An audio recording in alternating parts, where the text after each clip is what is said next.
కర్నూలు నగర్ శివార్లోని జోహరాపురం రోడ్లో నూతనంగా ఏర్పాటు చేసిన అశ్విని ప్రైవేట్ హాస్పిటల్ని రాజ్యసభ మాజీ సభ్యులు టీవీజీ వెంకటేశ్వర ప్రారంభించారు. నగరంలోని చాణక్యపురి కాలనీలో ఏర్పాటు చేసిన అశ్విని హాస్పిటల్ను పాణ్యం ఎమ్మెల్యే గౌరిచరితారెడ్డితో కలిసి టీజీ వెంకటేశ్వర ప్రారంభించారు. అశ్విని హాస్పిటల్లో అనుభవజ్ఞులైన డాక్టర్లచే వైద్యం అందిస్తారని టీజీ వెంకటేష్ తెలిపారు.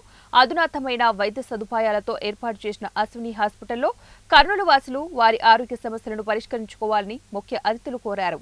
డాక్టర్ బ్రహ్మీలమ్మ గారు వారి పిల్లలు కొడుకు కోడలు బిడ్డ అల్లుడు వీళ్ళందరితో అందరూ డాక్టర్లే, అందరూ స్పెషలైజేషన్ కుటుంబం అంతా ఈచ్ లైన్లో పెద్ద పెద్ద హాస్పిటల్స్లో ఎక్స్పీరియన్స్ పొంది వచ్చిన వాళ్ళు.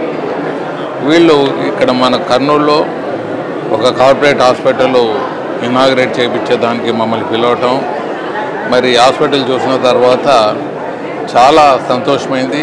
మా కర్నూలు ప్రజలు చాలా అదృష్టవంతులు. ఇటువంటి దంపతులు పుణ్య దంపతులు మన ప్రాంతంలో ఉండటం, వారు ఇటువంటి హాస్పిటల్ నిర్మించటం